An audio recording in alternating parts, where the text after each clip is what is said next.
அனைவருக்கும் என் அன்பான வணக்கம். நான் உங்கள் ரமேஷ் கார்த்திக். இன்றைய காணொலியில் நம்ம விவாதிக்க போகிற தலைப்பு 10ஆம் வகுப்பு படித்து கொண்டிருக்கக்கூடிய மாணவர்களுக்கு சமூக அறிவியல் பாடத்தில் இருக்கக்கூடிய முதல் பாடமான outbreak of world war 1 and its aftermath என்கிற பாடத்தில் கேட்கப்பட்டுள்ள ஆன்சர் இன் பிரீஃப் என்கிற பகுதியில் 3வது கேள்வியாக உங்களுக்கு what were the 3 militant form of nationalism in Europe அப்படின்ற கேள்விக்கு விளக்கம் பார்க்க போகிறோம்.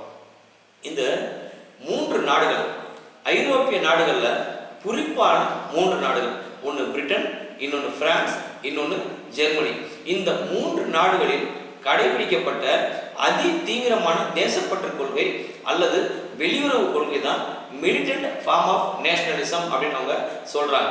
இந்த தேசப்பற்று அல்லது அதிதீவிரமான தேசப்பற்று என்பது உலக போருக்கு வழிவகுத்தது அப்படிங்கிறத நம்ம கடந்த வீடியோவில் பார்த்துருந்தோம். பல காரணங்கள் இருக்கு. காசஸ் ஆஃப் ஃபர்ஸ்ட் வேர்ல்டு வார்ல நேஷனலிசம், இம்பீரியலிசம், கேபிட்டலிசம், மிலிட்டரிசம் இது மிக முக்கியத்துவம் வாய்ந்த விஷயமா அமைஞ்சிச்சு அப்படின்றத நம்ம பார்த்துருந்தோம். அதுல முதலாவதாக நேஷனலிசம்.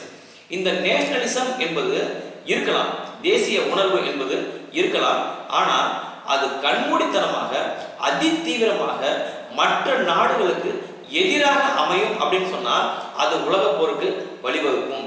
அப்படி அமைந்த ஒரு 3 நாடுகளுடைய இந்த தேசப்பற்று தான் நாம சொல்லக்கூடிய militant form of nationalism. First one வந்து பிரிட்டன் நாட்டில் கடைபிடிக்கப்பட்ட அந்த வெளியுறவு கொள்கைக்கு பேரு ஜிங்கோயிசம். ஜிங்கோயிசம் என்பது பிரிட்டன் நாட்டுடைய ரஷ்யாவுக்கு எதிரான அதிதீவிரமான வெளியுறவு கொள்கை.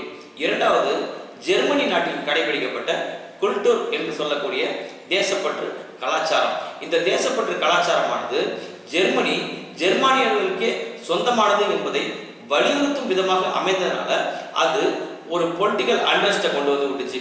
அதாவது அந்த நாட்டுக்குள் மற்ற நாடுகளை சுற்றி இருக்க நாடுகளுக்கும் ஒரு கொந்தளிப்பை உண்டாக்குச்சு அப்படின்னு நம்ம சொல்லலாம். மூன்றாவதாக இருக்கக்கூடியது பிரான்ஸ் நாட்டில் கடைபிடிக்கப்பட்ட அந்த கலாச்சாரம். என்ன கலாச்சாரம் அப்படின்னு சொன்னா சாவினிசம் அப்படின்னு சொல்லுவாங்க. இந்த சாவினிசம் அப்படிங்கிற பேர் எங்கிருந்து வந்தது அப்படின்னு சொன்னா நெப்போலியன் போனபார்ட்டுக்கு பிறகு அங்க இருந்த ஒரு மிகப்பெரிய போர் வீரரான நிக்கோலஸ் சாவின் என்பவருடைய கொள்கை. அவர் அந்த தேசத்திற்காக கடுமையாக போராடிய ஒரு போராளி, தேசப்பற்று மிக்கவர்.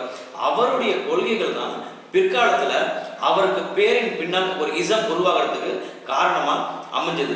அந்த நிக்கோலஸ் சாவின் என்பவருடைய கொள்கைகளுக்கு பேர் தான் சாவினிசம் என்று சொல்லுவாங்க. இது பிரான்ஸ் நாட்டில் கடைபிடிக்கப்பட்ட ஒரு கண்மூடித்தனமான ஒரு தேசப்பற்று அல்லது அதிதீவிரமான ஒரு தேசப்பற்று என்பது குறிப்பிடத்தக்கது. இது கிளாசரியில உங்களுக்கு விளக்கம் கொடுத்திருப்பாங்க. ஃபர்ஸ்ட் லெசனான outbreak of world war 1 என்கிற லெசன் முடியும் போது கொஸ்டின் ஆன்சர் ஸ்டார்ட் பண்ற பேஜுக்கு முன்னாடி பேஜ்ல ப்ளூ கலர் ஹைலைட்ல கிளாசரி அப்படிங்கிற பக்கத்துல இந்த வார்த்தைகளுக்கான அர்த்தத்தை கொடுத்திருப்பாங்க. அங்க நீங்க படிச்சு கூட தெரிஞ்சுக்கலாம். சரி, மீண்டும் இன்னொரு காணொலியில உங்களை சந்திக்கிறேன். நன்றி, வணக்கம்.